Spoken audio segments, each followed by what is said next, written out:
Mira stood under the hospital gate lights with rain sliding down her hair and cheeks, and no one could tell if the water on her face was rain or tears. Her hands were pressed around her belly like she could shield the baby from the world. She was young and small, and her clothes looked too thin for the cold evening. Her shoes were wet and worn, and every step she had taken to reach this place had felt heavy. Still she kept walking because the baby inside her was her only promise of a better tomorrow. The building in front of her was huge and bright. Glass doors opened and closed on their own as people came and went. Mira watched families walk in together. She saw a man carrying a warm coat over his arm. She saw a woman holding a child's hand while speaking softly. Mira felt like she was standing in the wrong world. Her own world had been simple rooms and long days and quiet nights where she counted her coins and wondered how she would buy milk when the baby arrived. She finally pushed the door and stepped into the hospital. Warm air hit her face. The floor shined like a mirror. The smell of clean medicine and soap was so strong that it made her breathe carefully. Everything was bright and fast. A guard glanced at her and looked away. People sat in neat rows and stared at screens. A clock ticked loudly on the wall, and Myra's heart seemed to tick with it. She walked toward the front desk with slow, careful steps. Behind the desk a nurse typed quickly and did not look up. Mira waited for a moment, then spoke in a low voice. "Please. I need help. My baby feels different today. He is not moving like before." The nurse looked up and her eyes moved over Myra's wet clothes and tired face. Her expression stayed flat. "Do you have an appointment?" Mira swallowed. "No. I came as fast as I could. I do not have anyone to bring me. I just need a doctor to check." The nurse sighed like she had heard the same story many times. She pointed to a row of chairs. "Sit there and wait. If it is urgent, we will call you." Mira wanted to say it was urgent. She wanted to say she could feel something wrong. But the nurse had already looked back at the screen. Mira walked to the chairs and sat. The seat was hard and cold, and she tried to keep her breathing steady. She placed her palm on her belly and whispered in a voice only she could hear. "Little one, please hold on. Mama is here." Minutes moved slowly. People around her talked in quiet voices. Someone laughed at a message on a phone. A child asked for juice. Mira tried not to listen. She kept counting the time in her head. She remembered the last time she felt the baby kick strong. It had been early that morning. She had smiled then, feeling proud and warm. But by afternoon the kicks had felt softer. And now, after a long walk in the rain, the silence inside her belly scared her more than anything. A second nurse walked past and did not notice her. A doctor hurried by with papers in hand. Mira watched him disappear into a hallway. Her fingers tightened around the edge of the chair. She wanted to stand and follow. She wanted to grab someone and say, "Please listen to me." But she also feared that if she made trouble they would push her out. Another sharp pain came, sudden and deep. Mira gasped and bent forward. For a moment her vision blurred. She pressed her lips together so she would not cry loudly. She did not want the people around her to stare. But someone did look. A man glanced at her, then looked away. A woman frowned as if Myra's pain was an inconvenience. Mira forced herself to stand. She held her belly with one hand and used the wall with the other. She walked toward the hallway where she had seen the doctor go. Her steps were slow, but her fear gave her strength. She reached a door that was half open and knocked softly. A doctor opened it. He looked surprised to see her standing there. He was in his middle years with tired eyes and a calm face. "Yes." Myra's voice shook. "Sir, please. I am sorry. I know I should wait. But I feel something wrong. My baby is not moving. I am scared." The doctor glanced toward the waiting area. His eyes returned to Myra's face. "You need to follow the process. Sit and wait." Myra's chest tightened. She felt the world closing in. She did not think about pride or manners anymore. She lowered herself to her knees, right there in the hallway, and held her hands together like a prayer. Please. Please do not send me back. I do not have money. I do not have anyone. But this baby is my life. Please check. Just one check. People nearby stopped walking. A nurse paused. A few patients turned their heads. Mira felt their eyes, but she did not care. Her voice was not loud, but it carried the truth of her fear. The doctor looked uncomfortable. He took a breath as if he wanted to say no again. Then he saw Myra's hands trembling. He saw the way she protected her belly. He saw the wet marks on her cheeks. Something in his face softened. "All right," he said quietly. "Stand up. Come with me." Mira stood with help from the wall. Her legs felt weak, but her heart felt a little lighter. She followed him into a small room with a bed and a screen and equipment that looked expensive and strange. The doctor called for a nurse, and soon another nurse came in with a clipboard. This nurse looked more attentive. She offered Mira a towel and helped her sit on the bed. "What is your name?" the nurse asked. "Mira," she whispered. The doctor asked her simple questions. How far along was she? Did she feel pain? Did she have fever?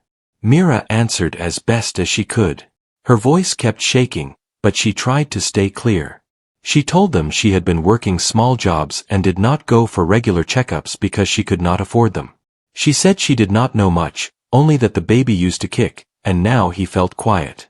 The doctor nodded and prepared the machine. "We will look," he said. "Try to breathe." Mira lay back. The nurse lifted her shirt a little so the doctor could place the gel on her belly. The gel was cold, and Mira flinched. The doctor moved the tool gently across her stomach while watching the screen. At first he said nothing. Only the soft sound of the machine filled the room. Mira searched his face for any sign. Her hands held the sides of the bed. She wanted to ask if the baby was okay, but she was afraid to hear the answer. The nurse leaned closer to the screen. Her eyes widened slightly. She looked at the doctor like she was waiting for him to speak. The doctor's face changed in a way Mira could not understand. It was not anger. It was not shock like in movies. It was more like sudden focus, like his mind had found something important that did not fit what he expected. Myra's breath became shallow. "Sir," she said softly, "please tell me, is my baby all right?" The doctor did not answer right away. He adjusted the tool again and stared at the screen. Then he looked at Mira with a careful, serious expression. "Mira," he said, "I need you to stay calm. I am going to call another doctor to confirm what we are seeing." Mira felt her stomach drop. Her hands went cold. "What do you mean?" she asked. Please do not hide it from me." The nurse reached out and held Myra's hand. It was the first warm touch Mira had felt in hours. The doctor stepped out for a moment. Through the open door, Mira could see a few people in the hallway looking in. They had heard the earlier begging. Now they were curious. Mira could feel their curiosity like pressure. She turned her face away, embarrassed, but the fear was bigger than embarrassment. When the doctor returned, he had another doctor with him, a woman with sharp eyes and quick movements. She glanced at the screen and her expression also changed. The room became silent in a heavy way, like everyone was holding the same breath. Myra's heart pounded so hard she thought it would break. She tried to sit up, but the nurse gently guided her back down. "Look at me," Mira said, her voice trembling. "Just tell me what is happening. Please." The second doctor leaned closer to the screen, then looked at Mira with a strange mixture of concern and surprise. Outside the room more people gathered. A staff member told them to move, but some still watched. Whispers traveled down the hallway. The poor girl who begged. The baby. The urgent scan. And then, on the screen, a clear image appeared. A small face, formed and real, not like the blurry pictures Mira had seen on posters. It looked so clear that even Mira could understand it was her baby's face. The doctors stared, and the nurse's mouth parted in shock. Because what they saw on that screen was something none of them expected, and in that moment Mira realized the next few minutes would change everything about her life. Mira lay on the narrow bed as the room stayed quiet, and the sound of the machine was the only thing that moved the air, and her eyes stayed locked on the screen where her baby face was clear and bright, and it felt unreal to her because she had never seen him before, and now there he was looking almost like he was staring back at her, with a calm look that did not match the fear inside her heart.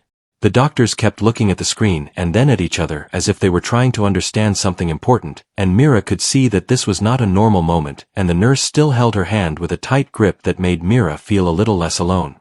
The woman doctor was the first to speak, and her voice was soft but serious as she said that the baby was alive and strong, but there was something unusual about his condition, and that was why they had called for a second opinion, and Mira felt relief and fear mixed together inside her because alive meant hope, but unusual meant trouble.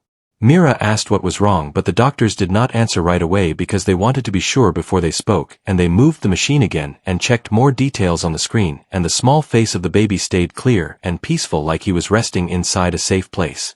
The nurse wiped Mira's forehead and told her to stay calm and breathe slowly, and Mira tried to do that even though her heart was beating too fast, and she kept whispering small prayers for her baby because he was all she had in this world.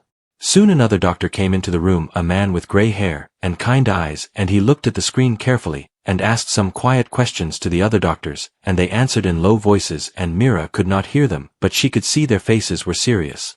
People outside the room had grown more curious, and the door stayed partly open, and some could see the screen from the hallway, and they also noticed the baby face that looked very clear and different from what they expected, and some people whispered in surprise because they had never seen a scan so clear before. The gray-haired doctor finally turned toward Mira and sat down near her, and he told her that her baby was special in a rare way because the scan showed that his face and body were developing in a way that was stronger and faster than normal babies, and that was not a danger, but it was something that needed close care. Mira listened with wide eyes, and she did not fully understand what he meant, but she felt that it was not something bad, and she asked if her baby would be okay, and the doctor nodded slowly and said that with the right care her baby had a strong chance to be healthy and grow well. Mira felt tears fill her eyes again, but this time they were not only from fear, they were from relief and hope, and she pressed her hand to her belly and thanked her baby for staying strong.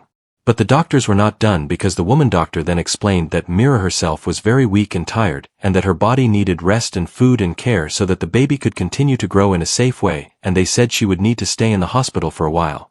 Mira worried when she heard that because she did not know how she would pay for a hospital stay, and her face showed that worry, and the nurse noticed it and gently asked if she had family or money to help, and Mira shook her head and said she had no one and nothing.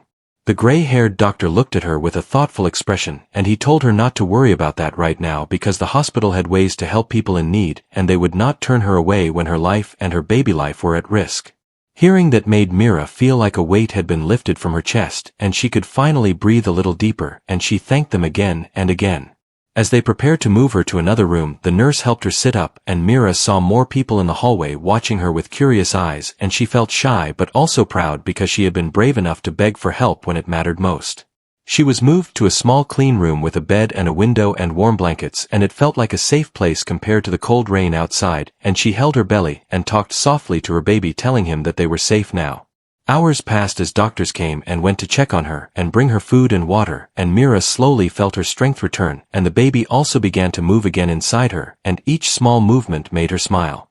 But even as she rested, Mira could feel that something big was happening around her because the staff kept talking about her case and the unusual scan, and some doctors from other floors even came to look at the screen, and they all looked amazed. Mira did not know what all of it meant, but she knew her baby was special, and that made her heart warm and scared at the same time because special meant people would notice, and sometimes being noticed could bring trouble. Late in the evening, the gray-haired doctor came back and sat beside her bed, and he told her that some people who support the hospital had heard about her case and were interested in helping because they believed in supporting mothers and babies who faced hard times. Mira was confused but grateful, and she nodded and thanked him again, and she felt tired, so she closed her eyes for a moment while still holding her belly. As she rested, she did not know that outside her room people were already talking about her baby, and the clear face on the scan, and the poor girl who begged for help, and how her story was spreading through the hospital like a quiet fire. And soon that story would reach beyond those walls and bring changes that Mira could never imagine yet. Mira woke up when soft morning light came through the small window and touched her face, and for a moment she forgot where she was, and then she remembered the hospital, and her baby and the scan, and her heart started to beat faster again, and she placed her hand on her belly, and felt a gentle movement that made her smile because it meant her baby was still strong. A nurse came into the room with a warm smile and a tray of food, and she told Mira that she needed to eat well for her baby, and Mira thanked her and slowly ate because her body was still tired, but the food made her feel a little better, and she looked around the room that was clean and quiet, and she felt safe in a way she had not felt in a long time. Later that day the gray-haired doctor returned and sat beside her, and he said that many people in the hospital had been talking about her and her baby, and the clear scan that showed his face, and that some people were amazed because such clear images were rare and showed how well the baby was growing. Mira listened with a mix of pride and fear because she did not like being the center of attention, but she was happy that her baby was being seen as strong and healthy, and she asked if that meant everything was fine, and the doctor nodded and said that with good care and rest her baby could have a bright future. As the day went on, more staff members came to check on her, and some of them smiled kindly and asked how she was feeling, and Mira answered honestly that she felt tired but hopeful, and she could feel her baby move more and more, which made her feel less afraid. But not everyone who came was warm, because a woman from the hospital office came to speak with her about papers and support, and she asked many questions about where Mira lived and how she earned money, and Mira felt nervous because she did not have much to say, and she worried that being poor would make people judge her. The woman listened quietly and then said that there were programs to help mothers in need and that Mira would not be left alone, and hearing that made Mira feel like she was not invisible anymore, and she thanked the woman with a soft voice. That afternoon the nurse brought in a small device so Mira could listen to her baby heartbeat, and when she heard the steady rhythm her eyes filled with tears because it sounded strong and full of life, and she imagined holding her baby one day and telling him how hard they had fought together. Outside her room people still whispered about the poor girl and the special baby, and some staff said that someone important had heard about her story and wanted to meet her, and this made Mira feel both curious and worried because she did not know what an important person would want from her. Late in the day the gray-haired doctor returned again, and this time he was with a man who wore a neat coat and had calm eyes, and he introduced him as a supporter of the hospital who helped many families in need, and the man smiled at Mira and told her that he had heard about her courage and her love for her baby. Mira felt shy and held her belly as the man spoke, and he said that he wanted to make sure she and her baby would have everything they needed, including a safe place to live and good care after the baby was born, and Mira could hardly believe what she was hearing because it sounded like a dream. She asked why he would want to help her, and the man said that sometimes a story of strength and love touches people and makes them want to do good, and Mira felt tears fall as she realized that her begging in the hallway had not been in vain. As the man left the room, Mira felt a mix of joy and worry because she was grateful, but also afraid of what the future might bring because her life had never been easy, and she did not know how to trust good things when they came.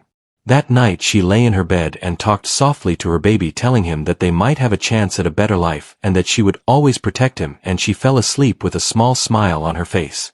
But even as she slept things were moving around her because people outside were still talking and planning, and the story of the poor girl and her special baby was spreading, and it was drawing attention from places far beyond the small hospital. And soon Mira would learn that when many eyes are on you, it can bring both light and shadow, and her journey was only just beginning. Mira spent the next days resting in the hospital bed while nurses checked on her and brought warm meals, and every small act of care made her feel like she was slowly being wrapped in safety, and her baby kept moving gently inside her as if he knew he was being watched and protected. Each morning the sun came through the window and Mira would talk softly to her baby, telling him stories about the world he would soon see, and she imagined holding him in her arms and walking through a park and buying him small treats, even though she had never been able to do those things for herself. The man who supported the hospital came again and spoke kindly to Mira, and he told her that he had arranged a small room for her near the hospital so she would not have to return to the cold streets after she was released, and Mira listened in disbelief because she had never had someone plan a future for her before. Doctors continued to study her baby, and they said he was growing strong and healthy, and that his clear face on the scan was a sign of good development and not danger, and this brought Mira peace because the first fear she had felt was slowly fading. But even as things seemed better, Mira could feel the weight of being watched because some staff and visitors still whispered when they passed her door, and she felt strange knowing that people talked about her life and her baby as if they were a story instead of real hearts. One afternoon she was taken for another scan, and when the screen lit up again the baby face was still clear and calm, and this time Mira could see his tiny mouth and nose, and it filled her with a deep love that made her forget every hard day she had ever faced. The doctors smiled as they showed her the image and said that everything looked steady, and this made Mira feel like she could finally believe in a happy ending. After the scan, she was taken back to her room and she rested with a warm blanket and thought about how different her life was now from just days ago when she had been standing in the rain outside with nothing but fear. The supporter man came again and told her that when her baby was born she would be given help with food, clothes, and a place to live so that she could focus on being a mother, and Mira felt like crying from gratitude, but she held back because she wanted to stay strong. Yet there was still something heavy in her heart because she knew that help did not always last forever, and she worried about what would happen when the attention moved on and she would be left alone again. That night she had trouble sleeping and she stared at the ceiling thinking about her past and all the nights she had gone to bed hungry and scared, and she promised her baby that she would never let him feel that way if she could help it. The next day the gray-haired doctor told her that her case had become a symbol for the hospital and that many people were inspired by her courage and her love, and they wanted to support mothers like her, and this made Mira feel proud because her pain was now helping others. But with that pride came pressure because she felt like she had to be strong all the time, even when she felt weak inside, and she worried that if she ever showed fear again people might turn away. As the days passed, Mira learned how to move carefully and how to care for her body and her baby, and she started to believe that she could be a good mother even without much money because love and effort mattered more. One afternoon she was taken to see the small room that had been prepared for her, and it was simple but clean, and it had a bed and a small table and a window, and to Mira it looked like a palace because it was a place she could call her own. She stood in the doorway holding her belly, and tears fell as she imagined bringing her baby home to this room and telling him that this was where their new life would begin. But even as she felt happiness, there was a quiet worry deep inside her because she did not know what challenges would come next, and she had learned that life could change very fast. Back in the hospital she rested again and talked to her baby and told him about the little room and how they would decorate it with simple things and how they would be safe there. The world around her kept moving, and people kept watching and planning, and while Mira did not know it yet, something big was coming that would test her strength in a new way, and she would have to fight again, not with begging but with courage. And the face that had shocked everyone on the screen would soon be seen in a way that would change not only her life but many others too. Mira reached the final weeks of her pregnancy with careful steps and quiet hope, and the hospital had become a second home to her because the nurses knew her name now, and the doctors spoke to her with respect, and she no longer felt like a shadow in the corner. On the morning, everything changed. The air felt different even before the first pain came, and Mira was in her small room near the hospital when she felt a tight wave move through her body, and she held the edge of the table and tried to breathe slowly like the nurse had taught her. Another wave came, and stronger this time, and Mira knew the baby was ready, and fear and excitement rushed through her at the same time, and she grabbed her small bag and walked quickly to the hospital gate with short, careful steps. When she reached the entrance, the guard recognized her and opened the way, and a nurse rushed to support her, and soon Mira was placed on a bed and taken down the bright hallway where lights passed over her face like moving stars. The doctors spoke calmly and told her she was doing well, and Mira tried to focus on their voices and on the thought of finally meeting her baby, and she squeezed the nurse's hand and whispered that she was scared, and the nurse whispered back that she was not alone. Hours moved like a long river, and Mira felt tired, but she kept going because she knew the baby depended on her strength, and she thought about the days she begged in the hallway and how close she had been to losing everything, and she told herself that she had already survived the hardest moments. When the final moment came, the room filled with steady voices and quick, careful movements, and then suddenly there was a small cry that cut through the air like a new light, and Mira froze as her heart felt like it stopped and started again. The nurse lifted the baby gently, and the doctors checked him quickly, and then they placed him close to Mira so she could see him. Mira looked at her baby face, and her breath caught because it was the same face from the scan, but now it was real and warm and alive, and the reason everyone became shocked was not because the baby looked strange but because his face was exactly like someone many people already knew. The baby had a small birthmark shaped like a soft curve near his cheek, and it matched a mark that belonged to a well-known man who supported the hospital, and many people had seen that mark on him during events and meetings, and the moment the nurse noticed it her eyes widened, and she looked at the doctor with silent surprise. The gray-haired doctor came closer and saw the mark too, and his face turned serious because he understood why this moment could cause many questions. Mira did not notice the whispering at first because she was lost in love as she touched her baby tiny hand and felt his warm skin, and tears poured down her cheeks as she whispered that he was safe and that she loved him more than the whole world. But then Mira noticed the way the room had changed, and the nurse looked nervous, and the doctors were exchanging quick glances, and someone stepped out of the room to make a call, and Mira felt confusion rise inside her. She asked softly what was wrong, and the gray-haired doctor told her that nothing was wrong with the baby health, and he was strong and breathing well, and that she had done an amazing job. Still the whispers did not stop, and soon the supporter man arrived at the hospital, and he walked fast through the hallway with a look of urgency, and the staff guided him to the room. When he entered, Mira saw his face and remembered his kindness, and she smiled weakly even though she was tired, and she thanked him for the help he had given her, and she expected him to smile back. But the moment he saw the baby, his face changed, and all color left his cheeks, and his eyes locked on the small mark near the baby cheek, and his hands started to tremble. Mira felt her chest tighten as she realized something was happening that she did not understand. The man stepped closer slowly, and the room stayed silent, and he whispered a name under his breath, as if he had been waiting to say it for many years, and then he looked at Mira with eyes full of emotion and shock. Mira asked him what was wrong, and the man took a deep breath and told her that the mark on the baby was not common, and that it ran in his family, and he said he needed to speak with her privately. Mira felt fear because she did not want anyone to take her baby or question her, as if she had done something wrong, and she pulled the baby closer to her chest and said she would not let anyone hurt him. The man raised his hands gently and said he was not there to harm her or the baby, and he said he had to tell her something about the past that she may not know. In a quiet room nearby, the man spoke slowly and carefully, and he told Mira that many years ago he had a younger brother who had disappeared during a hard time, and the family never found him, and the man had always carried guilt because he had not protected his brother. He said the mark was a family sign, and when he saw it on the baby he felt like time had opened a door. Mira listened with confusion, and then she remembered stories her mother once told her long ago about a young man who helped her when she was struggling, and then vanished from her life before Mira was born, and Mira had never known much about him because her mother passed away when Mira was still young. The man asked Mira about her mother name, and when Mira said it, his face became filled with sorrow, and he covered his mouth as if he was trying not to cry. He told her that her mother had been connected to his missing brother, and that it was possible Mira and the baby were linked to his family in a way that neither of them understood until now. Mira felt dizzy hearing this because her whole life she believed she was alone in the world with no family, and now suddenly someone was telling her that her baby might have blood ties to a powerful family. She held her baby and looked down at his face, and she felt both fear and hope, and she asked what that meant for her, and the man said it meant she was not alone anymore, and that he would not allow her or the baby to be left struggling again. Mira did not trust easily because life had taught her that promises could break, but she could see the truth in his eyes, and she could feel that he was not speaking for show but from deep emotion. The next days were full of careful conversations and quiet tests and paperwork, and doctors confirmed that the baby was healthy, and Mira slowly began to accept that her life had changed in a way she could never have imagined when she begged in the hallway.